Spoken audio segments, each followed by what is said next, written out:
Good evening. Here we are talking to another Sacramento creative, someone who you will see on the local wall. You'll start to see at the events around town as we get back to normal. And of course, some of our events when we start doing them again.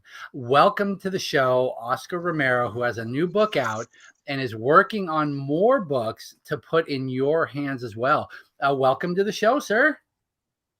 Thank you, Ben. I appreciate you having me on. Yeah, of course. It was great. You actually reached out to us, sorry, the pugs, to when you had a book and was like, hey, I've got a book.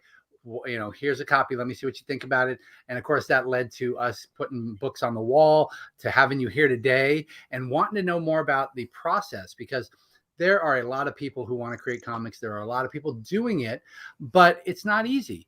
And so we're here today to learn a little bit about you and about your process. So, well, let's start at the beginning. When did you start getting into comic books? Pretty much like everybody else when I was a little kid. And all throughout my high school years, I read comic books. And then it was during about high school when I started to drop off. And I took a long hiatus from comics from high school up until almost 2 years ago is when I really started coming back to comics. Just started reading them as a kid. Okay. Now, is this something that you've always thought you might want to do, or is this a relatively new thing? It's a relatively new thing. I kind of flirted with it maybe a few years ago, kind of just playing around with it. But I'm actually trained as a classical realist artist or a representational painter. So I spent some time in San Francisco, and I trained under David Hardy at his School for Classical Realism in Emeryville, in Oakland. And so that's basically what I've been doing art-wise since I left high school. But the comics thing just recently came about a couple years ago, and then the push to make my own comic and really make it reality earlier this year, actually. So now, you said, what kind of art were you studying? You said, did you say realism? Yeah, so it goes by, some people call it classical realism, and it's also known as representational art. It's basically kind of like the old master's style of painting and drawing, where you're drawing what you actually see, how we perceive, say, a bowl of fruit to be, as opposed to abstract art. So if you think of representational art, you can think of something like the old masters, Michelangelo, Raphael, those guys like that. Okay, and now then my question is, what drew you to that, and what did you want to do with that? Well, I've always been interested in art. Even when I was reading comics as a kid, like everybody else, other kids, we were drawing comic book characters, Spider-Man, Superman, Batman, all those guys. And we would draw what we saw from the comics. So, when I was younger, I was pretty good at art, but it kind of came and went. After high school, it just kind of dropped off. I had things to do. I was kind of floundering around. I've always kind of been kind of floating around here and there. When I was younger, I didn't know what I wanted to do. I went into the Navy for 4 years, from 99 to 2003.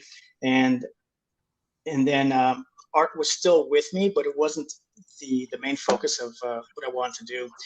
And so I would sketch here and there. And even more recently, I just got out of the Coast Guard in 2014. And again, art was present. So it's always been present in my life, but it hasn't been the main focus. So it wasn't until I got out of the Coast Guard in 2014 where I made the decision, to kind of approach it more as trying to do it more aggressively, I guess you could say, with more focus on trying to get my artwork out there, trying to explore what it is I want to do with art. Okay, and and going from classic realism to a comic book is quite a jump. So having the art in your background and having an interest in comic books, what got you to go down the path of the comic book writer? I see someone said a squid. Yes, I am a former squid. I guess I'm still Yes. a squid, right? A term that's given to someone who has been in the Navy.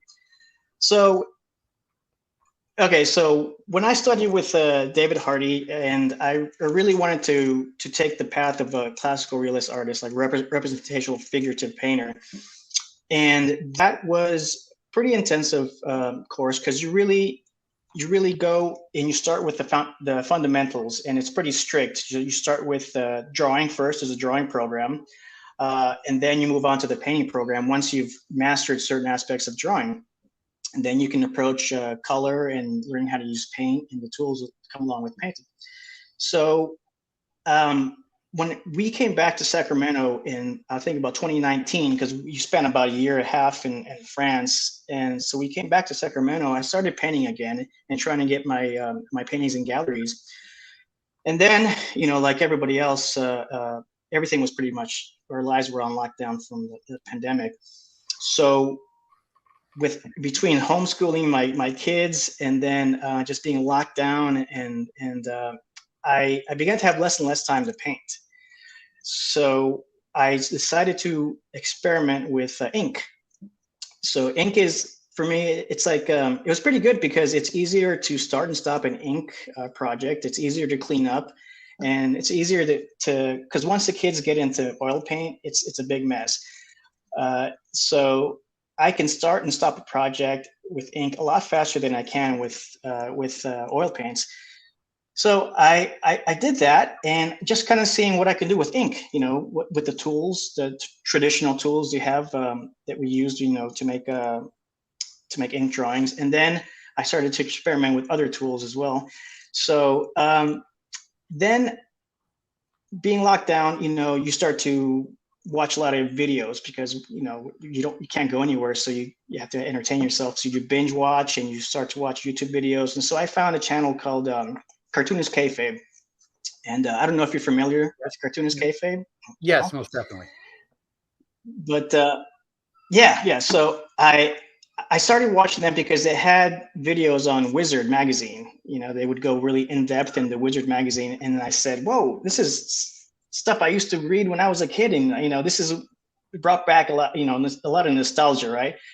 So I watched their videos. I said, "What is?" And I wasn't expecting to find a couple of guys who approached comic analysis with like an academic zeal. Like they really went into it, and through their videos, they kind of helped me see comics in a new light, from a new angle. So instead of seeing them just as entertainment, purely entertainment when I was a kid, now I saw them from the angle of the creator. So the use of line, the values, the panel structure, the page structure, and all these things that the creators sacrifice as well in their personal life to create their art, all in service of telling a story through the comics medium. So that along with experimenting with ink kind of made me formulate the idea, well, why don't I give it a shot? Why don't I create my own comic? But I'm not a writer, so I didn't want to really spend the time writing a story because that's another avenue that I'm not really trained in. Mm-hmm. So the first thing that came to mind, I remember reading a book a while ago called the Tales of the Dead. I think it was an anthology horror book, and it had collected different horror stories from different authors. I think the editor was Bill Ponzini. I might be mispronouncing his name, but anyways, in his book, there was a story that always stuck out to me, and I read this book years ago too. So the story was A Love Dead. So when I decided to make my own comic and just kind of go at it alone, independently, and I didn't want to write anything, I just figured, what? Why don't I adapt a story that already exists and that I enjoyed? So that was the beginning of me starting my own comic, Dreadful Analekta. Okay. And you did this, and this was just started over the quarantine, which is fantastic because so many people. Oh no, I was gonna say we all had so much time, and we accomplished so little during it. You are one of the few who actually utilized that time, despite the kids, despite everything else, and got a finished product out. Now, I do have a question. Since it's an adaptation, how did you go about working the adaptation?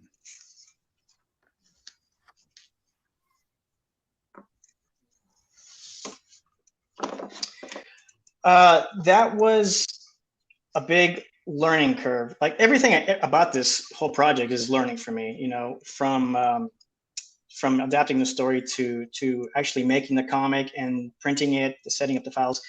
But so I took the story and I had an image in my head. And so what I did was I just did the first page. Mm-hmm. I said, okay, I'm just going to draw the first page. I have this image. I want to just get it down on paper. So I created the first page of the book, the title page.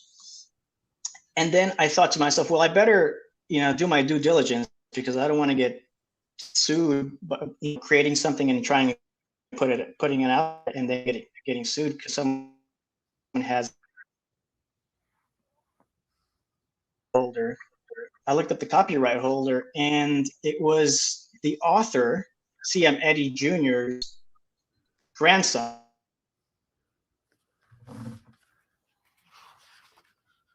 Oh, and we're breaking up a little bit. And I was going to ask him about that because, and the date of when this was published because, they mentioned that in here. So, okay, you cut off only when you said it was the grandson. Yeah. So he was his grandson who has a copyright. So I contacted him and I told him my idea. I said, hey, you know, I'm interested in making this comic book. It's an adaptation of your grandfather's story, The Love Dead. And this is what I want to do with it. And I sent him the first page that I had already done. And he was really excited about it. He was really excited about having his grandfather's work in a different medium. And because he started a book publishing company specifically for the sole purpose of continuing to publish his grandfather's works. Okay. You know, that's all he publishes, his grandfather's works. So he was really excited and really supportive and still is now. And so, but anyway, so I took the story after I got his go ahead, and then we hammered out an agreement because I want to make sure that if I'm going to do this legitimately, I want to have everything in writing, and so both parties are they're equally dissatisfied. You know, and a good agreement is when everybody's dissatisfied equally. But so anyway, so I took the story, you know, and the great thing about it for me was it's a short story, right? So, and I was able to fit it in one issue, you know, and so I just photocopied the story. I read through it again. And the first time I read through it, I just kind of instinctively marked passages where I think I thought would fit in each page. Okay, this passage is going to be on the first page. This passage is going to be second page, and so on and so on. On the second, I would edit and take out lines that I didn't think were necessary to get the story across in the comic book format. And then after that, I would start doing thumbnails. I would do the thumbnails, and then I would on like a printer paper, and then or sketchbook, and then I would do them on 11 by 17 Bristol board. All through the whole process, even when I'm inking, I'm editing. I'm going back to the text and I'm editing. But that's how I started the adaptation from the short story. Okay, and if we can get some pictures of the interior art up, that would be amazing. I have a couple questions too. When was this book written, or the short story written? Yeah, it was written around 1919, and it wasn't published until I think in 1924. So and the reason it wasn't published because it dealt with a very controversial topic. So necrophilia is pretty controversial even today. You know, so it still kind of turns heads. So it might not have been normally someone's first choice to release their first comic on this subject. You know, it's hard enough selling your own independent comic, your indie comic, and then you have to sell this to people. You know, sell the idea to people. But yeah, that's when it was written. It was written pretty a while ago. That is now. And how long was the short story? Just so we know, because you fit it all in one.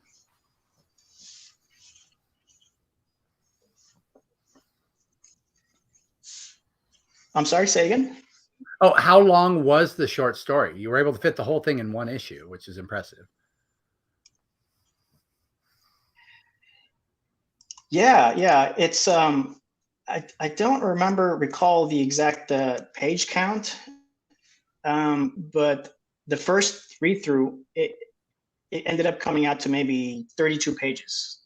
So I thought, okay, I'll do 32 pages, and as I kept editing it, I was able to get it down to like a standard comic books amount. It was like 24 pages. That's perfect. Now, why don't you give them just a little rundown? You already hit the highlight, the controversial topic, Yeah. But without ruining the plot, what is in store for them when they pick this book up? Well, it's the way I describe it at the conventions I've been going to is about it's about a story about a young boy who grows up in a small town, and he has trouble adapting to the norms of society. So he doesn't get along with his friends. He doesn't get along with the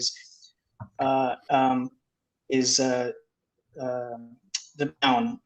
They look down on him because of what his ancestors did. So his great granduncle, great uncle, I think, had was known to be in the black arts. So now he's got this kind of like black cloud over his family. His parents, they're kind of like, they're not really in the picture. So it's really about this kid who kind of grows up without any kind of support. And the only thing that really has passion for, that he's attracted to, that finds any kind of joy in the world, he finds out, is the dead. So he has this really attraction towards the dead. And as he gets older and he goes through his life, that attraction and sometimes lust grows stronger until he really can't control it anymore, and it doesn't end as well as he probably would have hoped. All right. Don't give him too much. And of course, you can find. Yeah, I'm trying not to. Yeah. His website is on the bottom there. He's also got an Instagram. That's the best place to follow him. You can get the books online. If you're not here in Sacramento, you can find them on our local shelf, of course. Now, you also are working on something new after this, correct? Yeah. So when I spoke with the author's grandson, I told him my idea of doing the book, but I also wanted to do 3 or 4 other stories of his. So he was really excited about that too. He was really on board with me adapting about 4 or 5 stories total of his of CM80 Juniors. So right now I'm currently working on the second issue, which is called the Better Choice, and it's again a short story. And so I hope to at least do 4 and maybe 5, depending on how it goes, because this is really hard. It's really hard, and it's time consuming, and you really don't know how much time and energy goes into it until you actually do. We grow up maybe as kids wanting to be comic book artists and making this project, but once you get into it, it's so hard. And making the comic, as hard as that is, it's the easy part, because now you got this indie comic book what do I do? Nobody asked for. Now you got to go to conventions and basically try to sell it, Yeah, no, it's rough. It's rough. We talk about this all the time on here. People just don't quite understand what goes into it, especially in a project where you're working it on by yourself. There there are plenty of people who have a writer, an artist, maybe an inker, somebody who can help them with logos or editing. I mean, this is all you. It's every single member of the team is you.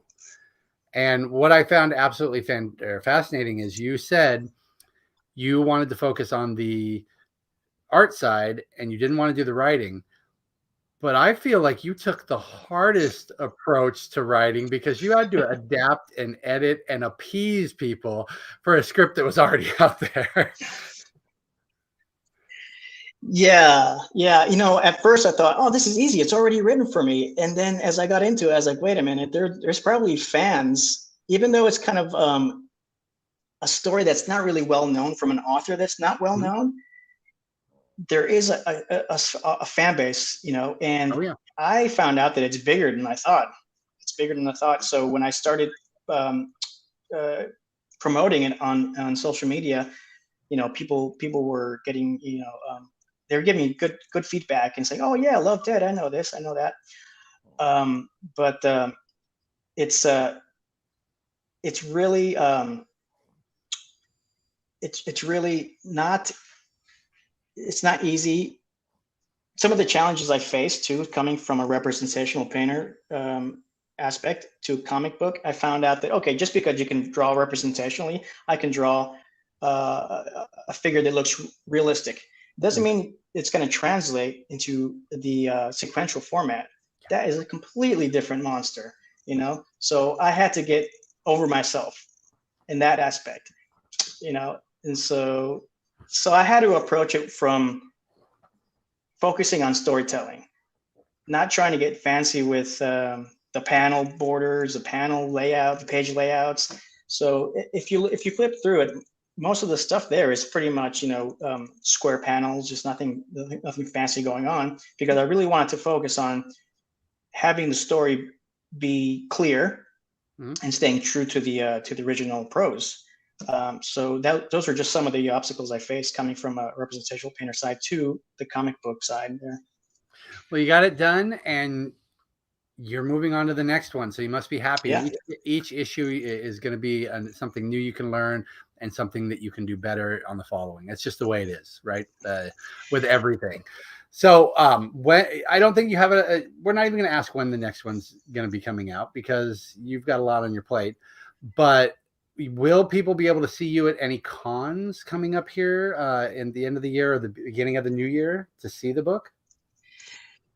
Yeah, I'm going to be attending Stockton. I think it's a WinterCon in January. I think it's January 16th. So I'm going to be there. I was considering doing Bakersfield, but I just might sit that one out just to give myself more time to do more work. And get more books ready, because I know that there have been people saying, hey, don't go to the con with just one book. Go there with, do 4 books, get 4 books on your belt, and then you can go, because it's easier. And yes, that is very true. I can attest to that from experience, because I shared a table with a friend of mine. Actually, he's also a creator from Sacramento, and we went to high school together too. So we split a table. He had already done five books, and so he's all set up with his books, and I've got 1 book over here. And I saw from firsthand experience that it's easier for people to come in there and say, oh, you've got 4 or 5 books. Okay, I'll take them all. And it was, I just had to work that much harder, basically. And so I'm sitting there with my 1 book with my PVC piping, signage tied together with like was it the paracord, and at least it goes with the name, right? My website's name is Poor Man's Art, Poor Man's Press. So I would point out to people, hey man, this is part of my branding. But so I had to think of other ways to offer things to convention goers too. They would kind of entice them and help me break these barriers down. So I would bring a portfolio of my original art pages, and that seemed to help a lot to kind of like call people over, because they see these big pages and they want to see what it's about. Because there's the cover of the book, it's not the traditional comic book cover too. So that's something else that I have to, take in consideration when I was creating the book is how to make it stand out. And all the choices, whether or not that the cover works as far as attention grabbing, because it's really nothing. There's no characters and fighting poses with bright flashing colors. So whether any of the choices I made work or not, they're my choices and I have to live with them. And that's part of learning to do comics independently. Yeah. It showed me how to make decisions. Look, you got to make a decision and move on. It's not the best decision. It may not be the right one, but you need to make it and move on, or it's never going to get done. And that is 100% correct, because everybody's got a great idea. It's a matter of getting it on the table and moving forward with the next one. Well, everybody, again, you can visit the websites and pick up the book. You can find it on the shelf here. And of course, look for the Winter Stockton Con to meet him. But thank you very much for joining us this evening. I'm really glad that you approached me, glad that we've got it on the shelf. And hopefully we'll be seeing more of these from you, and we'll be seeing more of you at some of the events that we start doing eventually here at Empires. Yeah, Ben, I really appreciate that you have me on, and I really want to spotlight what you're doing and how important it is, because not only does it build a community around you. I mean, when I was younger, I would go to my local comic shop. I got close to them, and then I ended up going to conventions with them, and then I ended up meeting one of my heroes at the time, Bernie Wrightson. Mm-hmm. He's very influential in horror for me. So what you do for independent creators is very important, and the community as a whole. So I want to thank you for doing these interviews, and I look forward to seeing who you bring on next. Well, thank you very much. I appreciate that. I enjoy doing it, and I love seeing what people have to offer, because there's so much out there outside of the big two that it's so much fun to do. But everyone, please go follow him on Instagram, check out the website, and of course, when you're here, pick up the book off the local shelf, flip through, see what he has to offer, and it might be for you, and then you can pick it up and take it home. So thank you very much for joining us, sir. We will see you, I'm sure, very shortly in the future, and then you enjoy your weekend. Thank you, Ben. Pleasure.